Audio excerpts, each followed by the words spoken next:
Welcome to Awakening Dialogues. I'm Will Pye, and I'm thrilled to be joined today by Unmani. How are you going, Unmani? Hi, Will. Yeah, I'm going good, thanks. Yeah, nice to be here with you. Yeah, good to be here with you. We, as ever, invited a topic, and I asked you for a cool-sounding topic, and you said you chose one of the themes, the paradoxes of awakening. And timeless evolution was this phrase that you came up with, which I was intrigued by, and I think touches on something quite subtle and beautiful as well. We were joking just now about my haircut being, on the one hand evolved, and on the other hand, I was seeing it as completely unevolved. It's this throwback to when I was 12 or 13 or 14. And yet it's, a new haircut every day. I'm not sure how powerful that is as a metaphor for what we're speaking about, but what does timeless evolution bring up when you chose that title? What were you thinking? Well, I wasn't thinking about haircuts immediately, but now you've talked about it, it's also included. I think I've just landed on we have the movie metaphor, we have all these wonderful metaphors we come back to, and I think we've landed on a profound, insightful metaphor of the haircut. So yeah. When I think of the evolution of awakening, or the timeless evolution, these two aspects to this whole process of unfolding, this experience I've had recently, we were talking about as well, evoked a similar aspect to a quality of awakening itself, which is that nothing changes, and yet everything changes. So there's this timeless, and then there's this evolving sort of happening at the same time. Yeah, and that's the paradox, and that's the paradox that our thinking mind just can't understand. It wants to land on one side or the other. Mm-hmm. It's either about arriving somewhere and that's it, it's done, or it's about working hard and endlessly getting somewhere. Mm-hmm. But actually it's this paradox of both, that when you recognize your true nature, or wake up, however you want to put it, actually it's just the beginning. It's the beginning of the endless adventure of life. Yes. That unfolds by itself. Mm-hmm. Perhaps before that awakening, you believed that you were the one that was doing it, and you were going somewhere. Mm-hmm. By your own efforts. But now, once you recognize that actually there's no separate me, it's just life itself living itself, then you watch the endless, timeless evolution of this person. It's amazing to watch, because you're not doing anything, but at the same time this person is growing and evolving and being touched by life, and so many changes. There's this watching of our karma unfold. This is a friend spoke to me. Sort of what now was a question I asked a while back, and he said, just sit back and watch your karma unfold. Mm-hmm. So okay, this sense of watching a movie. Yeah. But I also have experienced recently I've been doing more than recently. I've been involved in projects. And I've noticed that that's brought up something quite different in experience, in a sense of agency that was absent for a long time, a sense of being at cause that was absent for a long time. And I'm still working with that, still seeing that, still watching that, still grasping or ungrasping that. And I wonder if around that there is simply this paradox. Again, there is this experience of me choosing, there is this experience of me doing, and it seems to be significant if I focus on this or that. Yeah, and that's another one of those paradoxes, because also, although we recognize that there is no separate me, it does still seem as if this me, or human, maybe we can use different words for it, like this human person continues choosing this or that, or feeling to go in one direction or the other, and things affect this human. It's just that it's not the story of me that perhaps was once believed in. Yeah, the story of me is another aspect of the movie, another aspect of the entertainment. But watched rather than as an object, as something to witness, rather than as being the subject. Yeah, and it's also not about being passive. You know, often when we first recognize this, I've also been through it myself, but I hear from a lot of people that they go through a period of like feeling very unmotivated, and just like, well, what's the point of doing anything? Because there's no one here, there's no one going anywhere, there's no one that needs to get anywhere or even needs to get out of bed in the morning.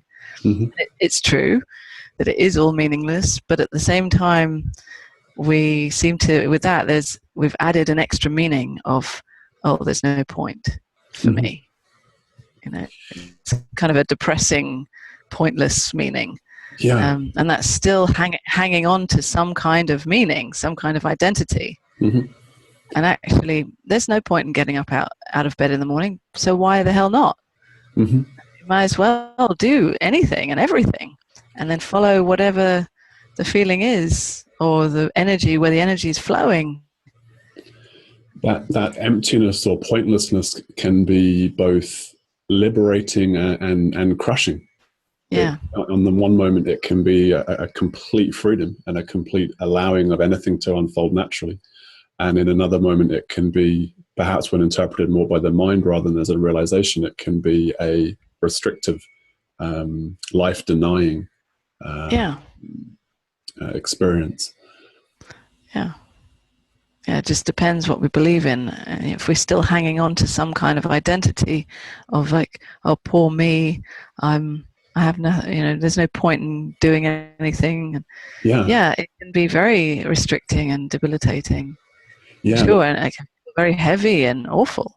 Yeah, I think that's a really nice distinction, or the key distinction, that the pointlessness can be celebrated or laughed at or expanded into, so long as there's no one for it to trouble.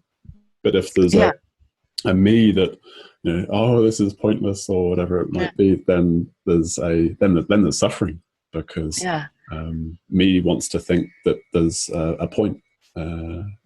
But it can also be the other way around. There can also be an added meaning about how positive and how great it is now. And that also isn't true.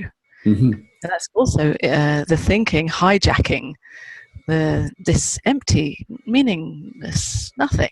So it's not a positive, happy thing, and it's not a negative thing. It's just like ground zero. It's just what is. And what is kind of okay. Well, it's enough. It's, how do you know that there's anything wrong with it? It's more than enough, because it's filling this space. Everything's included in this. Yeah. Even thought that says it's not good or it's great. And that lack of opposition to what is kind of happy. That lack of fight with what's unfolding tends to be quite a happy experience. So it's light, let's say. I find it a little bit confusing to say happy, because happy sounds like, just to me, you're free to use whatever word you want, but for me it sounds a bit like we want to be happy and up high, whereas a sort of facade or or trying, like we're trying to put on a happy, we're trying to be more happy. Whereas actually it isn't a high at all. It is light, it is empty, it is relaxing, because you're not making any effort to be anything. In fact, there's no need, it's the freedom to not even be happy. To be happy with being utterly depressed, or to be happy with having a contraction arise in the physical body, or whatever. I think that ease that okayness with things. Often perhaps is experienced as happiness. I think that's why that why I hear a lot of people using this word, and I've within spiritual chat, and I haven't used it because happiness tends to be on a continuum with unhappiness. It tends to be the good bad categorizing of emotional experience, which is kind of what it's not. And I think a lot of people facilitating and teaching are perhaps pointing just to the simplicity and perhaps the desirability of this undoing, the desirability that there is something there to find, even though there's nothing there to find. And I wonder if part of the sincerity of that message is that in that ease, in that okayness, in that resting with this, in that letting go, in that finding the pointlessness as liberation, it's a relief from the resistance the system has felt. And so at first, yeah. So in that moment, by contrast, it's like, wow, this is great. Yeah, of course. But a lot of people expect that relief experience to last forever. Which is the beginning of the next round of suffering. Yes, exactly. So, because of course, it's, as you said, it's relief in contrast to, or relief from the previous suffering. But inevitably, the relief will become normal. That experience becomes ordinary and normal. And then a lot of people think, well, now I've lost it. Yeah. I need to get back to the high of relief. Yeah, so the joy is associated as being what awakening. I know certainly this was part of my experience. The joy and the peace was what awakening is. And that became the marker of how awake I was. And I think there is some truth in that. I think there is some truth in that, because in naked facing, embracing of what is, there is a quality very often observable, which is joyful, which is enough to be experiencing whatever it is that is being experienced. Yeah. But when it becomes a state that I want, or the system wants, however we put it, that's when it becomes tricky. And that's not actually awakening. It's just how the contractions, relaxation is. Yeah, I would describe it as like that joy that you're describing is like a byproduct, of this recognition of your true nature. And your true nature is empty. It's not any particular feeling or experience, but the recognition somehow triggers a byproduct of joy or relaxation, lightness, sense of freedom, liberation. But of course, that byproduct can change, and it does change. One day you might wake up, feeling a bit moody or grumpy or something, and that doesn't mean you've lost anything. It's just, well, this is the mood now. This is this is the flavor of things now. But it's a much bigger joy that isn't dependent on your mood or your environment or the people you're with. Yeah, there can be a celebration of the heaviness or whatever's being experienced. And what comes to mind is there's something of that timeless evolution in this. There's the timeless that's totally at ease, as comfortable with unhappiness as happiness, as comfortable with a thought of great riches as with a thought of great poverty. That's kind of disinterested in the form. Disinterested. And there's an evolving as well that occurs in the body and in the in the bodies, I would say, in the mental body, in the emotional body, in the different structures through which consciousness experiences itself, we could say. That's a little bit speculative, perhaps, for the Zen or the Advaitin purists, but this experience certainly is true, that there's an unfolding, an updating in the emotional system, in the feeling system, in the thinking system. And certainly it's been my experience that will include at times pronounced absences of joy or pronounced absences of feeling good. Those pockets of the residues or even, not to put it in history terms, of the individual, but simply stuff to be felt, whether it's got anything to do with me or not. You can make some kind of story about what it means and why you need to feel it, but when it's here, it's just here. Yeah. And when it's here, there's no escape from it. It's just here to be felt. Mm-hmm. And of course, you can take a lie down or take a walk or do something to soothe it. But while it's here, it's here. And as long as we deny it or we try to escape it, it's going to keep coming back. And even if we do just decide, okay, I'm going to sit and feel it, it can still stay for forever even, because it's out of control. It's not up to us to do anything about it. The whole of life is just playing. And if life appears to be unjoyful in this moment, well, okay. But actually, the question is who really needs it even to be joyful? I would prefer to never be joyful than to be dependent on joy, or to be waiting for joy. To be in an equanimity rather than in a attached state to any particular. Yeah, well, my true nature is equanimity. Acknowledging that, then everything can be up and down and all over the place. And of course, thought has preferences. Thought always wants more joy and less discomfort. It's natural, but it's also out of control of thought. So it can have all kinds of preferences and opinions, but still, it is how it is.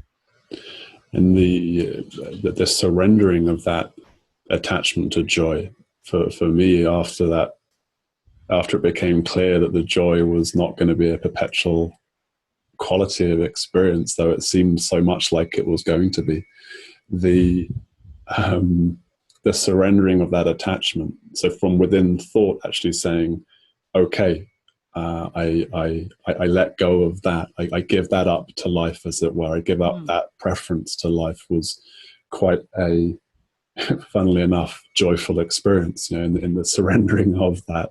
Good. Something other than this, there's an exquisite openness. Surrender is, it's beautiful. We love that when it happens. Of course, you can't force it.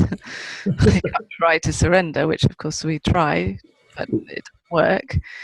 But when it happens, it's beautiful. It's one of the most beautiful experiences. I find this an interesting one, because I hear you and I agree that you can't do surrender. Surrender is a happening by its nature and in experience. It's sort of like when not surrendering becomes too uncomfortable, and then surrendering happens, or the futility of resistance is experienced, and there's a letting go. And yet it also seems that there can be a volitional leaning in, a sort of subtle leaning in to an emotional experience, or noticing preference and saying yes to the specific element that is right now. So it seems like it can be a practice as well. It seems like there can be Well, I mean, perhaps it's more about following that longing, following the longing to wake up or to be free or for the truth.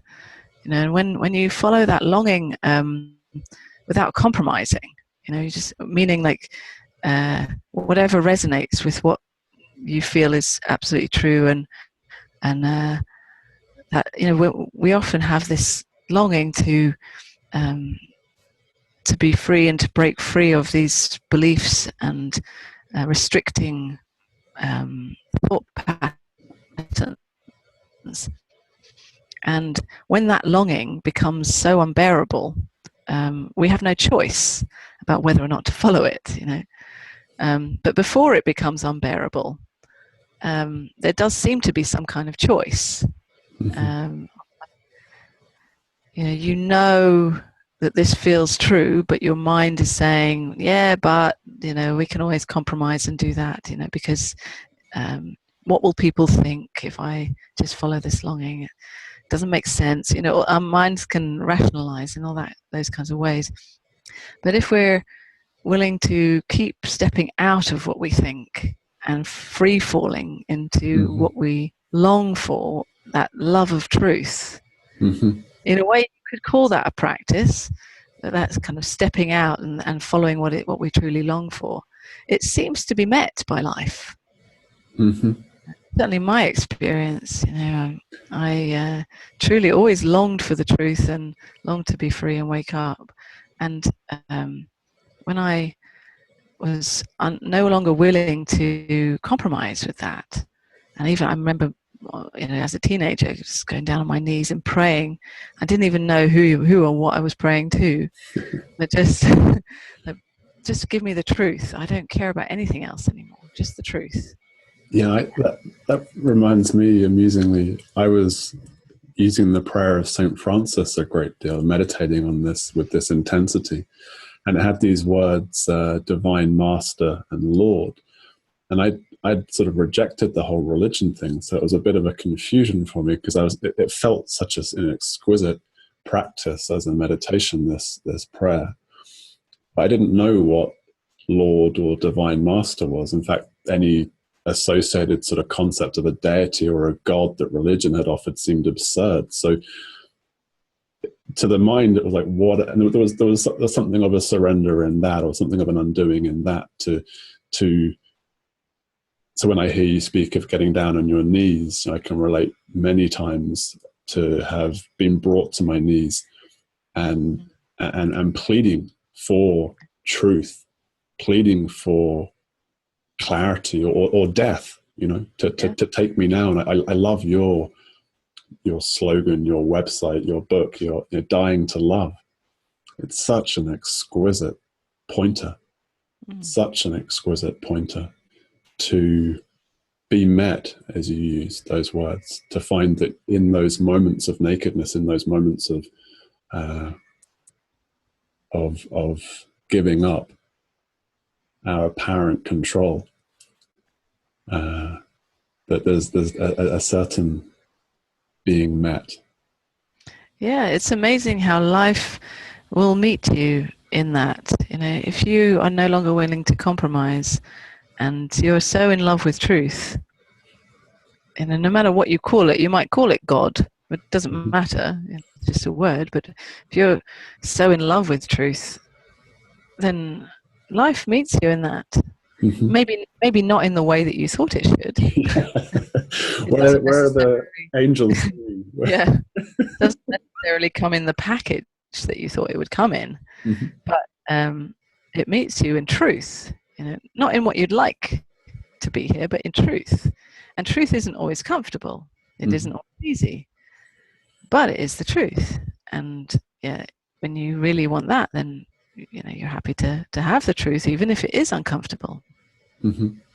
And life brings all kinds of lessons. I mean, just coming back to the timeless evolution thing, that life is full of these amazing lessons.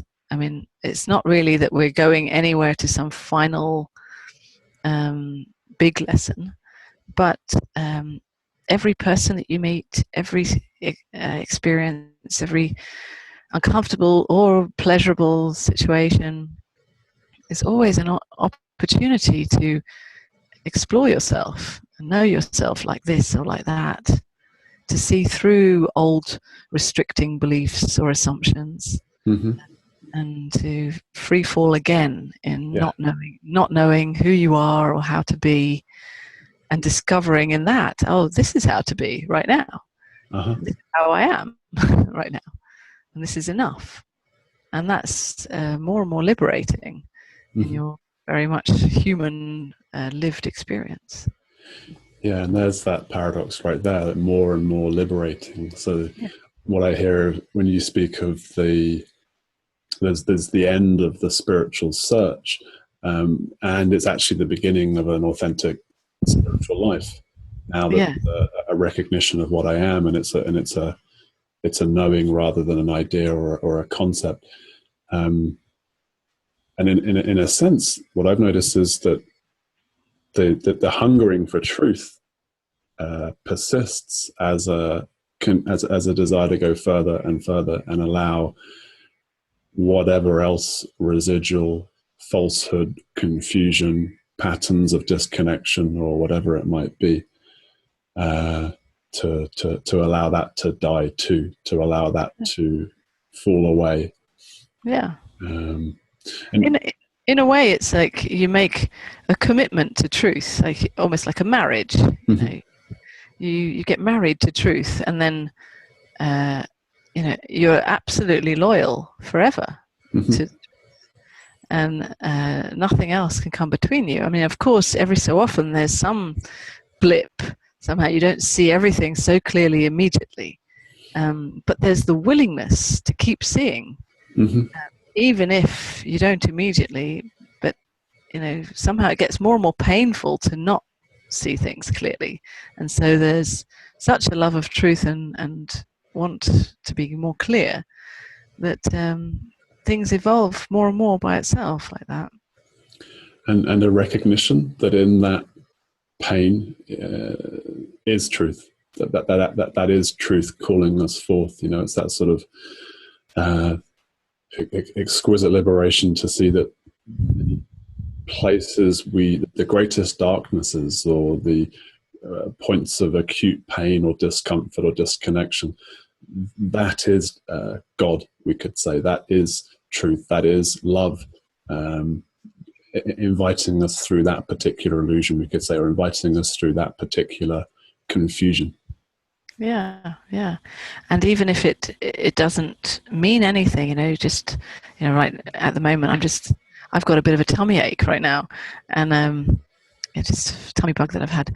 But even that, it doesn't mean anything. It's just a physical thing, and it doesn't mean some spiritual anything about me, or it's just probably something I picked up in India, but even that, meaninglessly, is life expressing itself and saying, this is the tummy, this is sensation happening now, and it's an opportunity to know myself even like this. Yeah, and that distinction, even to give the meaningless the meaning that it has the opportunity to know yourself as this. Yeah. That story. So this, we were talking earlier about how we engage with the inherent meaninglessness or the emptiness or the pointlessness, and inevitably at some point there has to be a gentle overlay of meaning given to it. And for me, it's something like everything that's happening is consciousness getting to know itself, or is expansion, is awakening, is healing, is transformation, everything that's happening. And I know it's a belief. I spent enough time in Zen to be very aware of any attempt to create fixed meaning out of concepts and the abstract. And yet it's a really helpful belief. It's a really supportive belief that seems to recognize the timeless, that that's all that there actually is happening, the timeless experiencing itself, knowing itself, and the evolutionary function, that there's it knowing itself through more experiences, we could say. And yeah, but maybe it's not even a belief. You can also see it. It's obvious. You don't have to believe it. Well, that's the best sort of. It's obvious that all of this is just happening for you. You, I, same thing. So the whole play of it all doesn't need a belief or meaning to overlay any of it. It's just obvious that this is all just playing out for me, and whatever I see in it is all being seen for me or by me. So it's an opportunity for me as consciousness. I mean, when I use the word me or I'm talking about life itself or consciousness, to see myself and know myself. I mean, there is it doesn't need a belief to know that. It's just, this is how it is. But until it's been seen, it seems that the belief is an access point to see it. It seems that it's a lens that can allow this to be seen. I'm not sure about that. Because sometimes it's those beautiful beliefs, like, that we're all one and, we're all connected or whatever. They're often, they can almost seem to get in the way because we're so much holding on to those beliefs that we're not willing to see just actually how it is in our own direct knowing of it. Rather holding on to these beautiful beliefs than free falling in just this knowing. Yeah, but I think I see that perfection unfold. So I would talk about the perfection unfolding, or the inexplicable. There's all sorts of poetic ways that we can point to this that is unfolding, and the recognition of its perfection, of course, is the deeper seeing or the deeper knowing beyond the mind's preferences, and the articulation or the belief that this is perfection unfolding seems to be intimately linked, for me at least, with the knowing or the realization. So it can be sometimes, if there's been some resistance or some getting caught in the mind's preferences or in future and past or whatever, it can be that the reawakening to what is, the free falling, results in the thought, perfection unfolding, or something along these lines. And it can also seem that thought or that belief can arise, like, what if this were, oh, you're right, yeah, can be a lead in to a clearer seeing and knowing. So it almost seems like the two are often co-arising for me. I know what you mean. Yes, I mean, some of these, even all these non-dual or satsang kind of words that we use or concepts that we use can be used by the mind as a kind of self-soothing or reminding, as you described, like a kind of reawakening. But it's still used by thought, by the mind. As the mind's being very helpful, and that's great, while it seems to be needed.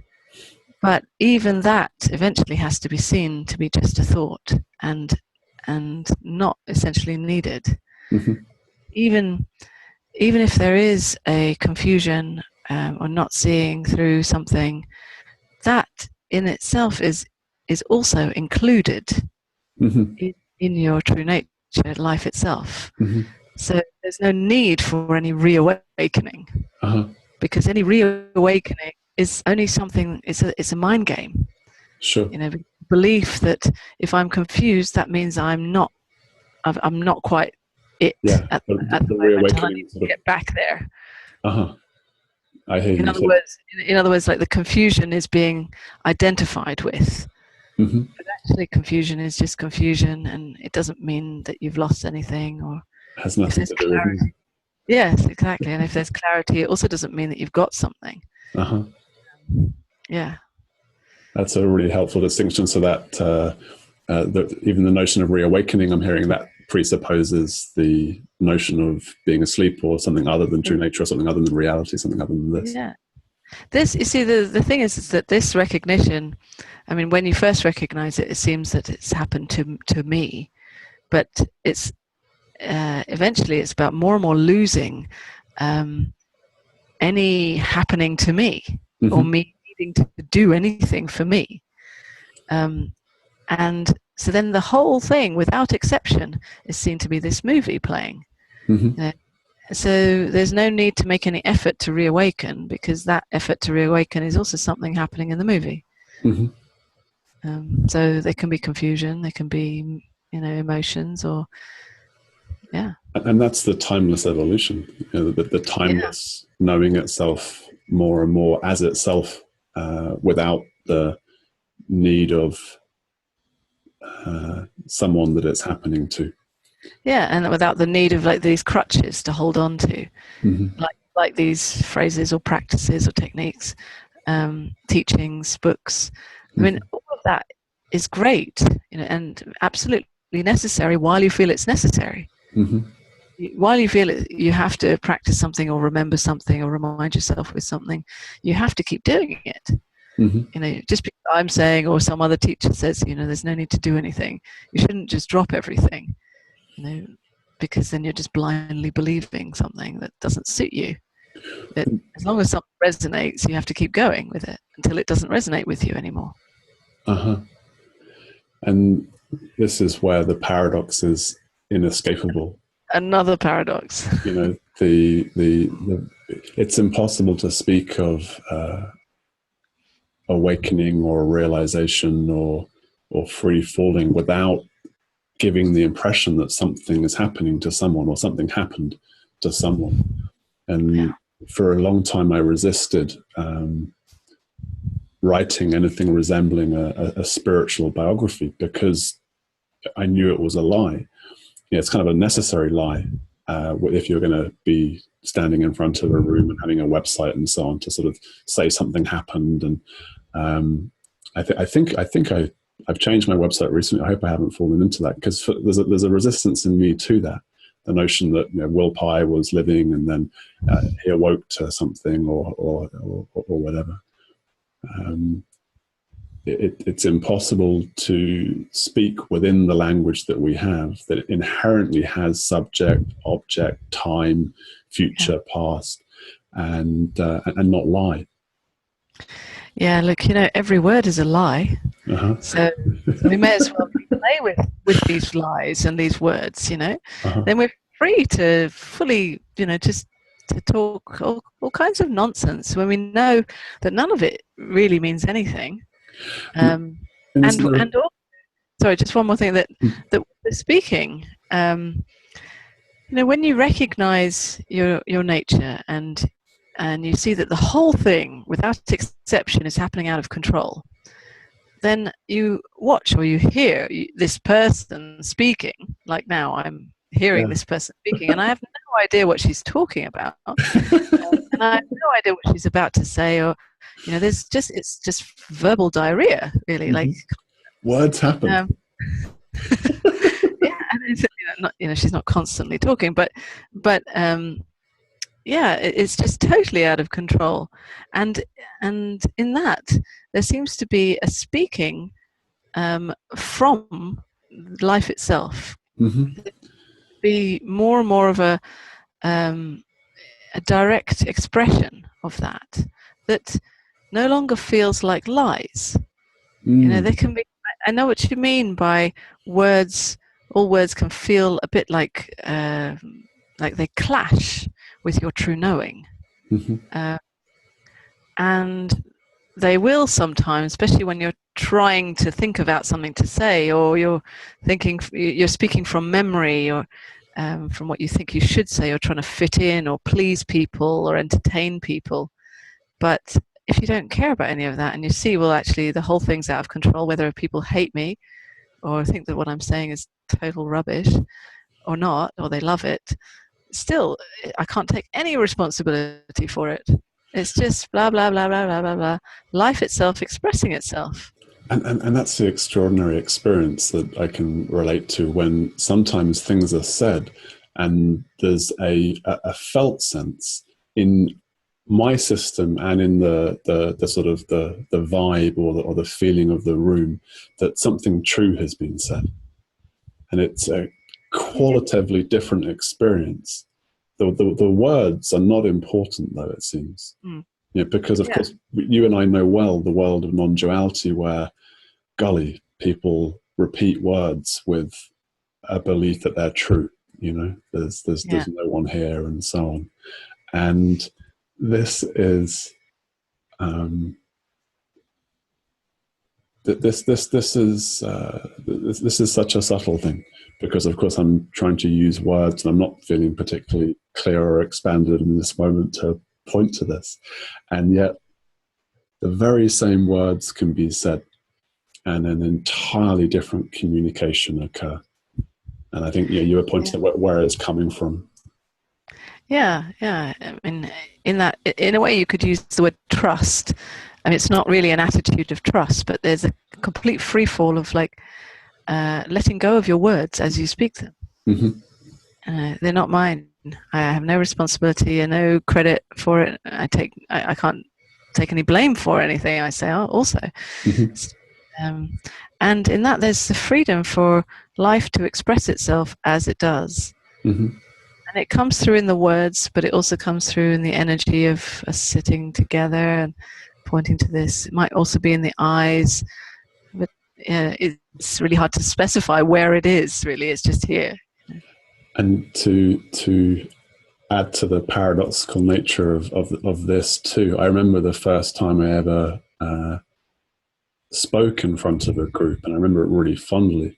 And the only preparation that occurred was to pray or ask that that this be taken care of, that what wants to be said be said, that I get out of the way, and that's all the skill or capacity or that I'm able to bring to meetings. It seems is the capacity to get out of the way, to not show up.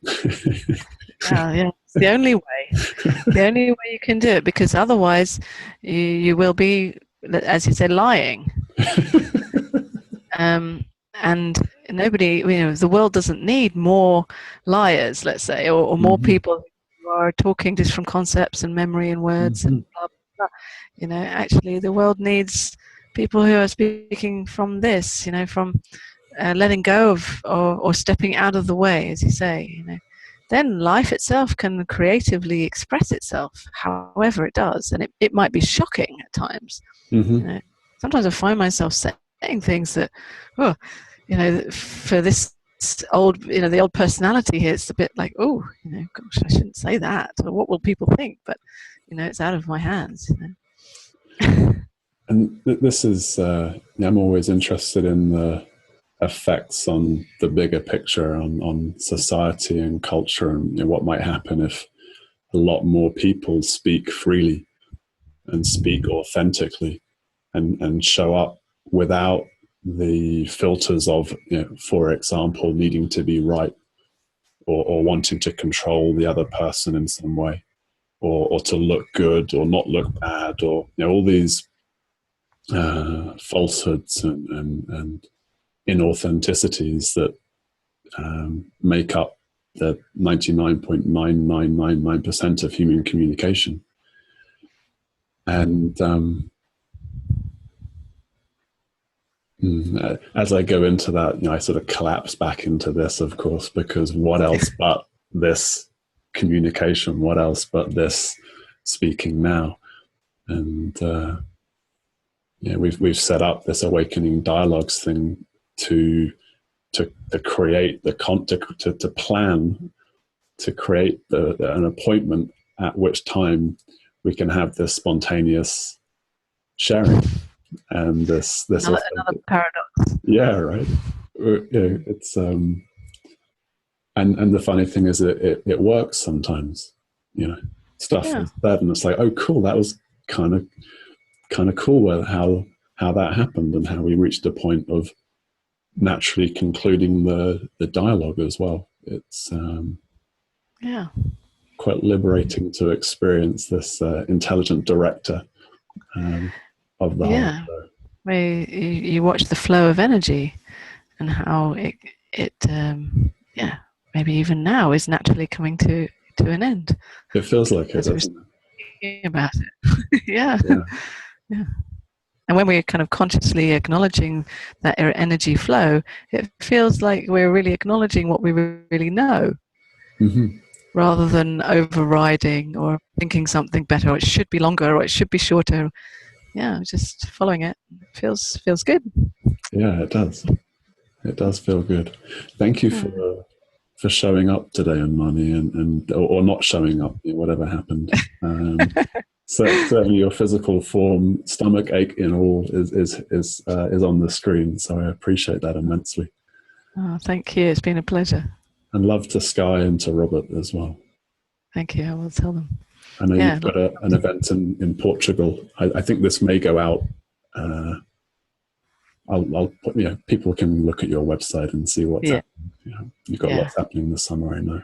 A lot, moving all over the place, all over Europe, With families, so that's going to be an exciting thing. Yeah. New little family.